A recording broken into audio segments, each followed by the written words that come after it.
This is Jared at WeberBrothers bringing you another video example of how we do what we do. This particular video focuses on a 2017 Titan XD. This is a complete truck bed. Customer is going to be driving here a couple hours to pick it up. So as always, like to go over it, make sure they know what they're getting before they make the commitment to drive here. We do note one ding on this right side quarter panel. It's very slight. And it's right in there. Just a parking lot door ding, nothing major. That was already disclosed. This one's coming with the tailgate and lamps.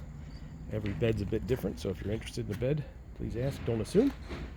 Inside, spray and liner. We did note that it did have a factory tapped third wheel setup in this one.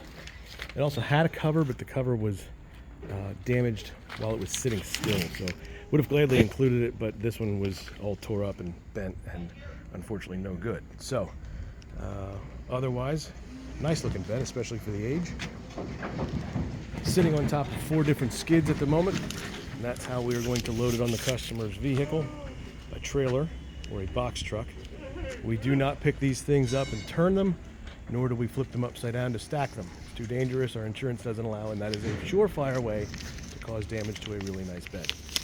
So if you have any questions, reach me on the phone, 800-222-2528. My direct extension is 112. You can find me on YouTube. You can also find me on all the socials. Just look up Jared Weber Bros, and you'll find me there. Let me know if you have any questions, and thanks for watching.